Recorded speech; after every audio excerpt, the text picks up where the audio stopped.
Okay, omukutu guli mu Fad Pro UG era nga osanga ebinyuma n'ebisanyusa ate nga n'ebyokuyiga bibeeramu biyitirivu nabwe kityo akubiriza obeere nga te osubscribinga bw'oba nga obadde tunawe kubeera nga te okikolako ka notification bell ako kabeera ka mugaso nnyo bw'obeera nga te okakonyeeko ojja kubeera nga te ofuna amawulire mu budde bwennyini bw'embeera nga leeseemu. Kaakati ekiriwo olutalo lw'abasajja era nga nina vidiyo gyengenda kubeera nga te nkuzanyira awo Anitaira Mukambwe Mukko yatabukidde abakyala bonna abeetega baabwe oba abeetega abasajja bebanyi obulungi nti omuntu ono mufumbo. Ngenda kubeera nga te mbikutirawo awo osobola okubeera nga te owulira biki ebigenda mu maaso ewa Nnaalongo Anitaira wamu ne Ssaalongo SB4 byonna tuula kalira sayidi eno endala nga bwe nakutegeezezza nti lutalo lwa mukwano. Abaana bano Muna ne Derrick baali b'amaanyi nnyo mubajjukira nga bakyali awo mu ggwanga ly'e Dubai era nga bano abaana ba inspiringa nnyo abantu bangi nnyo era mu mukisa gwabwe ogwo gw'okubeera nti baali babiri nga b'amaanyi basobola okubeera nga te munaye bafuna ka visa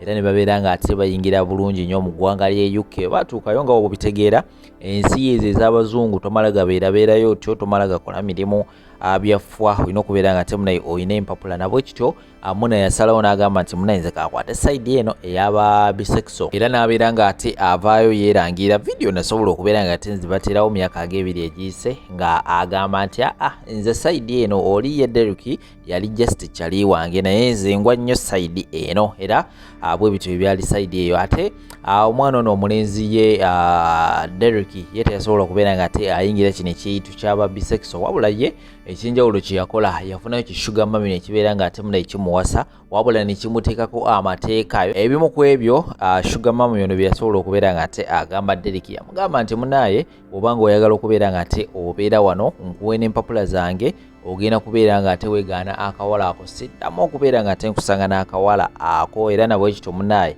n'abeera nga ate amukwata n'amugya mu kibuga ekimu n'amwongerayo mu kibuga ekirala nga kizibu nnyo okubeera nga ate abantu bano babiri bajja ne basinkana. Najjukira oli baali nga bakajja ono yavanga eno najja n'asinkana ono bwe bityo.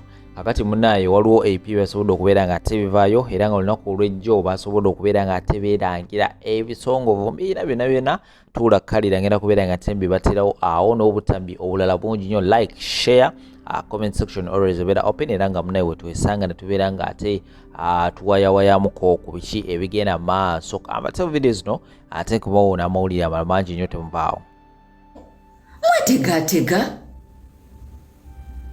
Mwatega ebitakwatagana ate temuswala mwe ensonyi mwazeerabirira ddala temukyanswalirako ddala sebo ne mutuula nga tomagamagana kumagamaga muli ku biiki tomagamaga yadde nti bannange gwe neetegera omusajja wanansanga nga muyina lo wabula mususse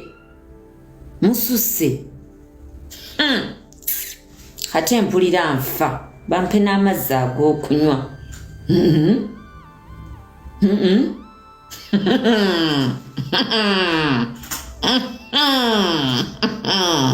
Kyokka nno naawe mukazi mukulu oli awo bbaawo bamwetega oli awo osinika ebinnyo mbu sonyiwa okuyisaamu eggaali eyo ebadde ennene ey'ebinnyo oli awo osimayiringa mukazi munnange naye ng'otegedde ddala bbaawo bali mu kumwetega oli awo gamba oyo mukwano gwe bambi namusanga n'oyo mukwano gwe olaba oyo mukwano gwe yamutegeera bambi yingida yamutegeera olaba kale olaba ne waba alwadde ekiro gwasooka okukubira bambi yamutegeera oli mulalu oli atuusa omukazi akubyeko omusajja oli awo weefudde oba kakatuuni omukazi atwalidde ddala omusajja amutwalidde ddala otunula kyokka owira obufumbo obwagala wamakwata owira obufumbo obwagala kyokka otunula mukyala luma ogwa waggulu mwana paka kuwulira bubi eno nabagiridde bano abeetezi ate mulimu omuntu eyeetega n'ogamba bannanga ate katono yegina emyaka gye tasaanye kwetega nga mwana muto nnyo nga yandibadde teyeetega bano ne mulimba mututta abasajja b'abantu waneno nga mwebuzaabuza mubatutte nga mwebuzaabuza mwefuula abatategeera naye ate mutegeera amazima ga Katonda mu ggulu yogerangako lunaku lumu nti mu relationship n'omwana omuntu yenna bw'aleeta vidiyo omwana oyo nti ndi mu relationship n'omwana oyo ngenda kukuwa ssente. I've never said it online ne bwe kiba ki ng'ovudde ku content gwe twakola siyogerangako nti ndi mu relationship. I've never said that. Bannange Dereki yachawa muna ayagala posha chi kati lwaki mtu lwemerako omuntu wesiba Richie, it is not kuchawa. It is amwagalangako Richie, it is stepping aside from the content we were doing to being me. Gwe checho kugeza nga toli yayogera kati gwe achawa muna yali mukazi wa Bambi, omwana oyo olaba ekyamazima yampeereza message n'angamba nkusaba toddamu kunjogerako wantu wona nemugamba era mpuliranga omulaba oyo omwana agenda kuvayo oluusi abakola evidiyo obaagenda kukola naye neetegese omwana oyo si nti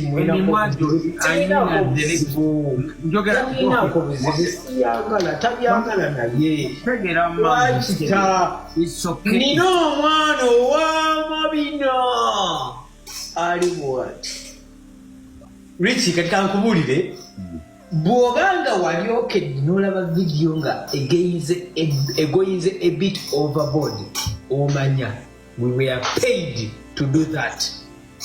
Bw'obanga olina kati byazzeemu nga nze ne mwannyinaze tugoyinze overboard, just know we were paid to do that. Nze nkubuuza buli kye twakola ne kiba making okufiringa mbu nno it is a couple. My sister wange oyo saagala nnyo okuyomba nnyo naye kubanga that was money. Atunulira nnyo details. I know. Ate oluusi mbasaaga nga tonaba kundeeta nakugambye saagala kujja kunyumvira bintu. Deriki yakisinganga muna ku live ne bananga ne muna nga abantu wallahi waberewo wano omuntu asindike request tena acid waberewo wano omuntu asindika request Jabani ne Richie mbadde nsaba musidikeko ddakiika emu nawe senga acid sirika kubanga nafuuja tegeezana nkwegayiridde senga acid owulira ebigambo bino maama wange gyali mulamu. You used to kiss her. Omanyiza binyisa nawe. Era abantu banagamba mbu era tubaita abantu tuyomba nawe. Senga acid oyogedde nga nsirise. Maama wange gyali mulamu. Katonda mu ggulu maama wange gyali mulamu ye muntu ku nsi eno gwe nsinga okwagala. Bwe mba nali nnywegeddeko omwana oyo ne mukiraba Mukama Katonda mbadde nsaba olunaku lwaleero atwale maama Richie inze senga sidiwuliriza Deriki bw'ayogedde ekyo sirina kye nyongerako era nze mmaze ebibuuzo byange biweddeyo. Bwebanga nali nnywegeddeko omukazi ne mulaba vidiyo mulila Mukama Katonda atwale obulamu bwa maama wange mukazi gwe nsinga okwagala ku nsi olaba ekyamazima nze bino ebintu saagala byogerako nababulidde ensonga wakyali Facebook live omwana oyo bambi yaŋŋaana okumwogerako kimuluma simanyi nsonga lwaki gyawa but tayagala erinnya eryo mbenga mwogerako nze nga Dereki abarekodinga nabuuza okusinza ku kyayogedde ekwajo gyali zisinkanyeko ejja muna Richie kati kankubulya ekintu kino nga nkuddamu ansayo nasisinkana omwana oyo omwaka gwali 2 lindako anti nkubulira gwali 2 abaana abatufolowinza okuva 2 right now tuli mu 2 gy'emyaka 4 wabe yaleeta vidiyo nga munywegera Mukama Katonda andaba saawe najatwala mama wange gwensinga okwagala mu nsi eno temubeerangako mwenna emimwa ne gisisinkana nkugambye namusisinkana 2 essimu 2 bwolina mukazi wo ngenda ogirire mukazi wo 2 Sikyogera buzibu, wayagala omwana gakuleetera buzibu. Rich sikyogera kino ekituufu n'okubikowambiko eri abantu ababimpereza mu inbox mbikoye mwana senga ekimpisizza tubadde ku Facebook bambi ng'oyagala I apologize to the general public. I misled them. I made them think that what they were seeing is something real, yet according to me it was content. Sinasi twabadde tumaliza nga tonava ku live eri asembeyo nga bambi ongamba I apologize to the general public naye nasanze obuzibu obw'amaanyi okwetondera public. Lwaki wasanze obuzibu okwetondera public ate nga mu bigambo by'omwafera public? Ekisooka olw'ensonga nti public nayo ya misleading nga yo. Ate? Who started it? Public misled me. How? Reason being, the first video we made with my friend, with my sister, they thought we were a couple, which wasn't true. Kati Derek kyogamba public ekwetondere yakukozesa ensobi. Public nayo bwembanga ndi wakwetondere public obuzanya by'ebudda oba obulaba. Public yetondere Derek yamusibako ebigambo byemba amatu g'embuzi ebijuwekeke ate nemaliriza nga emuvumidde ebintu by'ataabasuubizaayo.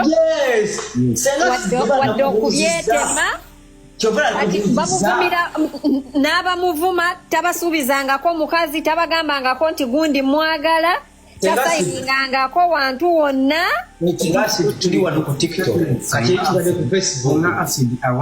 I want me and you to have a friend debate. Richie, ina ekibuuzo kiri kimu. Gwe nakugambye gwe sirika gwa bagenda kuvuma ncha. Yes, baby Fred. Me, I'm going to be on Derek's side. Derek, he didn't do anything wrong. He helped a poor woman. She wanted to come to Europe. The woman who was making good. Yarakola biguni byokuzanya katemba mukumuleta. I asked Derek and he actually accepted and said, in the beginning, until when this was over, he misled the public into something that was not real and kept playing along. Into this is a couple, all right?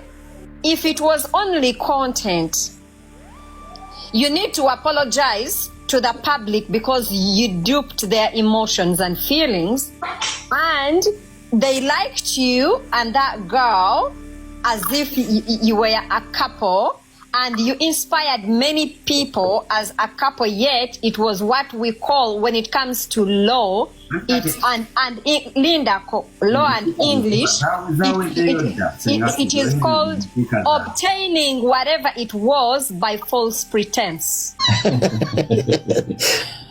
Buchanga ntandika ku radio sifunangako programu nzibu ngeno nkalubiridwa abawuliriza BTFM nkalubiridwa guma nkumanyi abawuliriza BTFM nkalubiridwa leka tikanjogera amazima ekiba kibe twabadde n'ebivulu Mickey Wine Gravity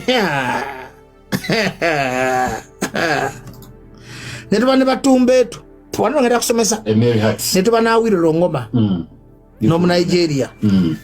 Flop of the day akasoka ko Mickey Wine soka wa Mickey muna Uganda mpuliriza success ya Mickey Wine kubanatu wali agenze na sente kubona tewali agenze na ssente waka kubona ndi logician kubona tewali agenze na ssente waka kubivulu byonna bina ebivulu ebina tumbeetu bebafunye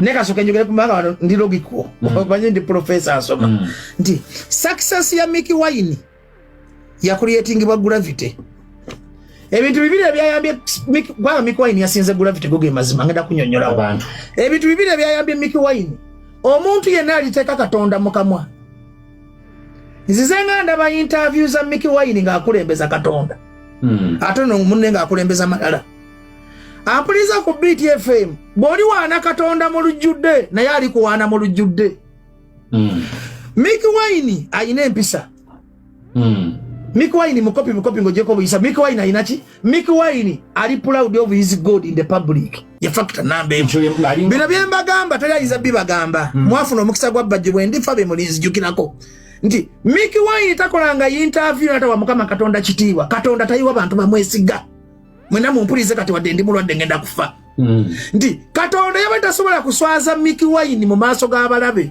nze Mukama Katonda we yakujja Misiri nze Mukama Katonda bino baida Bobi Wine talina kyeyambye Mickey Wine teyewaana Bobi Wine Mickey Wine yatobye bibye Katonda Bobi talina kyamuyambye yampostiza najjo nga sheetuusi sagala mwekwase muganda wa Bobi Wine Katonda yayambye Mickey Wine omuswaza mu maaso g'empologoma okumanya omuntu ayina Katonda akozesa abalabe b'ensobi nsobe iki Katonda gyakozesa gravity yali ku interview ne bamubuuza ku minaga wa oyo tagenda funa bantu logically kadima kati ninje leka njogere logically Katonda abeera ku side y'abanyigirizibwa bannayuganda babeera ku side ya muntu gwe banyigirizibwa gravity yegulumiza Mickey Wine yekakkanya ntegera bukani njogera nga pastor nti ndikakkanya abo abegulumiza ndiraga abagira ndinze Mukama Katonda wo Mickey Wine bamubuuza mu kamera yagamba nze Katonda yasalawo kadima between me and you abantu baagala muntu omanyi baki abantu bangobera nina reasoning abantu baagala ntegera ya muntu zaake yandibadde best opposition leader naye olumu byakola bimufula atategeera kati reasoning ya Mickey Wine giyaddamu gravity tiyalaga malala nti bannange ngenda kusinga gravity yagamba Katonda yasalawo bannayuganda ne bagamba omwana ono ategeera entegeera y'omuntu kintu kikulu nnyo ku success ye nti lwoliraga abantu bano nti oli arrogant teweeguya abantu kirizagaana abantu bebakama abo you have to respect your customers and bosses amalala Katonda tagaagala mu ngero 6:17 waliwo ebintu 7 Mukama byakyawa weewaawo 6 bya muzizo byawulira kankusomese waliwo ebintu 6 tukutogeze no program gireko obulango bubuuke ngisome Bible waliwo ebigambo 6 Mukama waliwo ebigambo 7 Mukama byakyawa weewaawo 7 bya muzizo gyali amaaso ag'amalala lwe lusi ekisooka somawo ngero 6:17 amaaso ag'amalala Katonda akyawa amaaso ag'amalala proud looks Tio muntu wabana amala Katonda akola ki Katonda achawa olulimi olulimba mpuliriza lwaki sirimba tiro abachagula nyimogera kama zima ne munyiga kubanga nze Katonda yanga n'okuyimba Katonda achawa asigo obukyayi mu Luganda Katonda achawa muntu ayiwenga lesitaliko musayi Katonda achawa ebigere ebyangwiriwe okugoberera ettima buli lobera n'ettima Katonda takusumulula pastor abulira Katonda achawa bisome obanye soma batu manyi bisome ngero 6:17 leta nsome leta nze soma kakati so ya Mickey Wine temumuwana buwanyi wabula mugulumize Katonda kubanga gwe yakulembeza Katonda okumanya afuula amayinja n'agafuula emmere Mickey Wine abadde na luyimba ki kirizagaana kadima omuto guno maleta nawe tumanyi Bible giveko Yesu amaaso ag'amalala olulimi olulimba n'engalo eziiwa omusayo butalina musango leka kiruwa Bible yino leka ngisomera abantu engero ziruwa muyinza ogamba nimba engero 6:17 musibulano waliwo ebigambo 6 Mukama byakyawa weewaawo 7 bya muzizo gyali amaaso ag'amalala kyekisookerwako olulimi olulimba n'engalo eziiwa omusayo gutaliko musango omutima oguyonja ebirowoozo ebibi ebigere ebyangwiribwa embiro okugoberera ettima omujuliro ow'obulimba ayogera eby'obulimba n'oyo asiga okukyawagana mu booluganda mwana wange okwatanga ekiragiro kya kitaawo so tolekanga teeka lya nnyoko bisibenga ennaku zo zonna mu mutima gwo kati ye Mickey Wine ndi bulwadde nyizo kutuka ngazo okiriza watu banyinkulimba ngo kikoze kundabisa akati omukulu akikoze kundabisa ati nga bafarisi information aswali denze ngukuba ngadi mangu kubira byoli sera mu bible ngukubira bayo ine kwe kasajja ngo oyine nkwe surati namuli musurati na ojagwegenda mu tategereka no funo bizibu surati yesa nafuye badengenda kakati Mickey Wine kubanga shoyo mwaka tukize ya Acidic Vocal ete bamwegerageranya ko bonna kakati Mickey Wine jo yasinza abantu yafunya abantu be 10 meka 3 ku mitwale 2 naye Mickey Wine atabadde na luyimba Mickey Wine atabadde na hit mpulira nafuna abantu 13 katujja gamati manyi ga abantu katonda ge manyi ga abantu kyabadde kikulaga nti boba n'empisa boba ne katonda bwe bakunyigiriza mukama akobererawo Nze kitibwa nkizeri katonda sigiza manyi ga abantu. Katonda yalaze gravity nti wewe kakanya osobola okufuuka ekyamanyi. Buli loba n'amalala Mickey Wine yayambadde bulungi. Sound yabadde nnungi, ekifo kyabadde kirungi, ya performance bulungi, abamwerekeddeko bayimbye bulungi, ba champion good banyumisiza omukolo. Kugamba show yabadde freestyle. Ompulidde bulungi. Naye mu bonna teri yageze kyayita profit. Na magoba. Ne Mickey Wine mu public soko sirike Mickey Wine mu public ye yafunyemu kubanga agenda funa amagoba tugenda tandika mubukinga ndi Mickey Wine otegeke munyo afuna abantu 13 sebose abantu 13 nga ba mitwale 2 kadima abantu 13 kubatwale munyonyeri mu nsiko obaka ekyenjawulo Mickey Wine yasiko walinze nnyo kati yaze mu banene oba ku muntu atayina hit najja na launch nga nafuna abantu be 13 ngate tewali ayambye Mickey Wine katonda yamukoze oyita kulimba mboze nyambye Mickey Wine katonda tamuyambye Mickey yeyambye bintu bye na katonda Gravity ate yabadde chief market ya wa Mickey Wine onako Gravity ruya tiobola Mickey Wine mu kamera mbo tagenda sigwe katonda sigosalawo mbo oyo tagenda kufuna abantu Kachawa Mickey Wine katatebwa Mickey Wine okumanya omuntu yena ino moyo wa mukama najja mu kamera natamufaako kati Gravity yali afirwa kyo butayogera ku Mickey Wine kyali kimujja koki babandi mubuza banegambye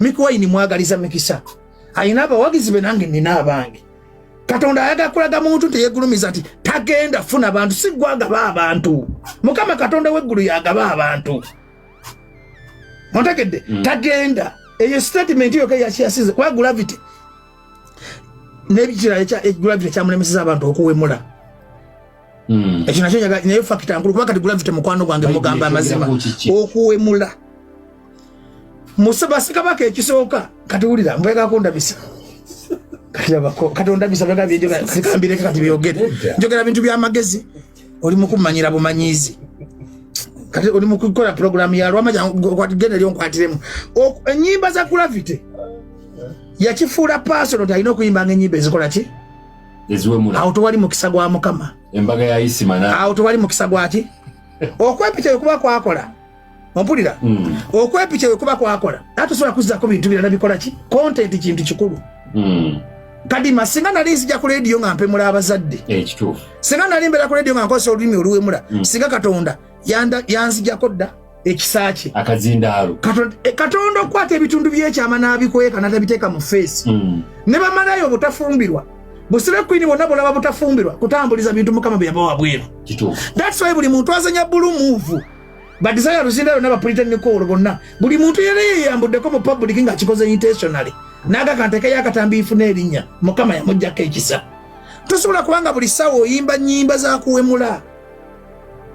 That is bad. Maika nagame njogera mazima. Mukwano gwo mweyambulidde. Mukwano simweyambu mugamba mazima. Gravity kyasobola okudda tugenda muwe emirimu. Tabera nabeera depressed for tuli bakwano be. Naye akyusa mu content. Kwa yajja ayimba ennyimba ez'amakulu za Paul Kafero. Kati bwe yakolayo okwepicha ne bikwatayo. Nalowooza nti byajja okukola ki? Ebyabadde factor neti yekwasa Bobi Wine. Naye mugamba Bobi Wine yagaja abantu wa Gravity nedda. Bobi Wine si katonda. Ali mu kutereza Uganda ng'ayita mu entertainment industry. Mwabayimbi mwenna muwa abantu content ow'amagezi. Ti content kintu kikulu.